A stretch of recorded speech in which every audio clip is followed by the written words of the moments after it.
Oke, Assalamualaikum warahmatullahi wabarakatuh. Pada pertemuan kali ini saya akan sedikit membahas mengenai eh, hal-hal yang berkaitan dengan mitos atau miskonsepsi. Miskonsepsi itu adalah kesalahpahaman, misunderstanding ya mengenai pembelajaran bahasa kedua.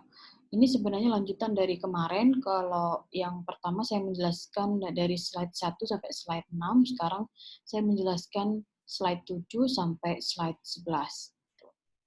Nah, ini ada beberapa mitos atau kesalahpahaman mengenai pembelajaran bahasa asing atau pembelajaran bahasa kedua, yaitu pembelajaran bahasa Inggris, khususnya pada anak-anak. Yang pertama adalah bahwa anak-anak itu belajar bahasa kedua lebih cepat dan lebih mudah.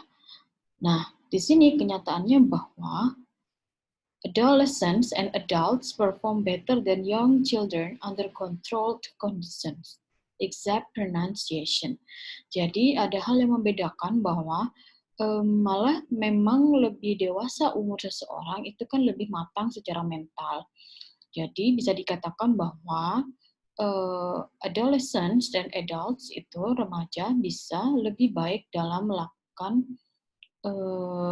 performa bahasa, pastinya di bawah kondisi yang terkontrol, tetapi bukan pada pronunciation.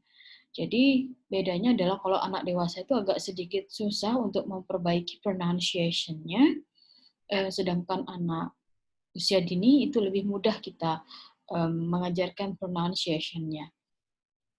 Young children do not have access to the memory techniques and other strategies that more experienced learners use in acquiring vocabulary and in learning grammatical rules. Children are more likely to be shy and embarrassed around peers that are adults. Jadi mereka merasa insecure kalau mereka berada pada lingkungan di mana banyak sekali orang dewasa. Gitu. Tapi kenyataannya juga ini hal terjadi, bisa saja ini terjadi pada bukan hanya anak kecil ya, orang-orang dewasa juga bisa merasakan hal ini. Yang kedua, the younger the child, the more skilled in acquiring an L2, second language or foreign language.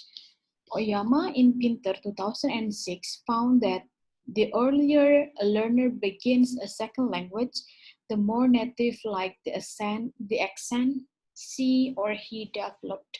Bahwa semakin dini pembelajar memulai belajar bahasa asing, bahwa dia akan aksennya akan jauh lebih bisa seperti native speaker gitu. An early start for foreign language learners makes a long sequence of instructions leading to potential communicative proficiency possible and enables children to view second language learning and related cultural insight as normal and integral. Bahwa tahapan-tahapan awal untuk belajar bahasa asing itu akan membuat sebuah rentetan yang panjang dalam konteks pembelajaran menuju komunikatif yang potensial dan kemungkinan profisiensi, kecakapan itu mereka akan mampu lebih bagus untuk menerima pastinya second language learning, dan pastinya itu berhubungan dengan budaya-budaya di dalamnya seperti itu. Jadi sejak dini bahasa itu dieksposkan ke anak itu akan jauh lebih baik. Mereka bisa adapt terhadap second language mereka seperti itu. Jadi bisa jadi bahwa setiap anak itu akan mempunyai penerimaan yang berbeda-beda.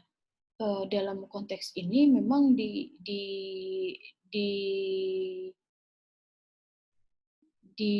dipikir lebih baik bahwa lebih muda umur mereka akan jauh lebih bisa menerima seperti itu kira-kira. The more time students spend in foreign language context, the quicker they learn the language. Ya, ini saya rasa ini bukan mitos atau misconceptions ya. Ini kan sebenarnya hal yang sangat lumrah bahwa ketika kita melakukan hal yang lebih, kita akan mendapatkan hal yang lebih juga gitu. The increased exposure to English doesn't necessarily speed the acquisition of English. Nah, tapi di sini dipatahkan bahwa sebanyak mungkin peningkatan exposure kita terhadap penggunaan bahasa Inggris itu tidak akan serta-merta mempengaruhi kecepatan penerimaan bahasa Inggris seperti itu. Children with exposure to the home language, jadi bahwa anak-anak yang mempunyai banyak exposure terhadap bahasa-bahasa di rumah dan bahasa Inggris lebih akan mendapatkan kemampuan bahasa yang sama pada mereka yang belajar hanya bahasa Inggris. Nah, ini berarti bahwa tidak ada bukti yang konkret bahwa semakin banyak membaca, jadi the more time spent in, jadi sebanyak mungkin anak-anak itu dieksposkan terhadap penggunaan F2 language konteks, bukan berarti mereka akan jauh lebih cepat seperti itu. Tapi ini memang perlu banyak reason di belakangnya. Kenapa anak-anak bisa seperti itu? Padahal banyak sekali kita lihat zaman now gitu, anak-anak bisa pronunciation native like-nya itu because of they love watching YouTube kan, they learn by themselves. Jadi independent studies di situ berjalan gitu. Tapi mungkin yang hanya mereka ketahui bahwa ya hanya mereka bisa ngomong aja, bukan hal-hal yang di luar itu. Kemudian, children have acquired an L2 second language once they can speak it. Belum tentu ya mereka itu langsung sekali ngomong kemudian mereka langsung mereka bisa mendapatkan second language. Itu hal-hal yang agak sedikit sangat bisa terbantahkan ya, karena memang perlunya face to face communication itu dalam bentuk komunikasi itu bisa akan mempengaruhi tingkat kecakapan bahasa Inggris yang baik. Mungkin anak-anak itu bisa punya problem pada reading dan writing gitu. Tapi bukan berarti mereka speaking-nya nggak bagus. Gitu. Justru karena memang dijelaskan di atas bahwa anak-anak itu lebih mudah mengadopt atau adapt pada pronunciation tadi itu.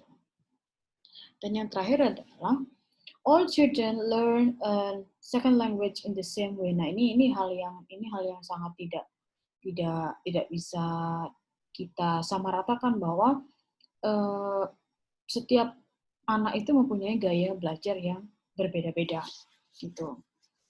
Ada yang mereka sangat takut dengan kesalahan, kemudian mereka malu, mereka belajar melalui watching and listening, kemudian mereka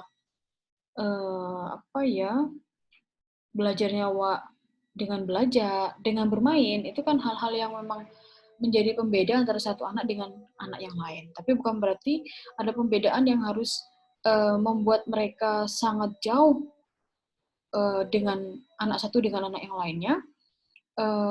Justru dengan seperti itu akan menjadi tantangan bagi guru nantinya untuk mengajarkan bahasa Inggris itu seperti apa. Mungkin itu yang bisa saya jelaskan untuk pertemuan yang sekarang. Mungkin untuk berikutnya saya akan melanjutkan pada prinsip-prinsip bagaimana memfasilitasi anak-anak dalam belajar bahasa Inggris. Saya cukupkan sekian. Assalamualaikum warahmatullahi wabarakatuh.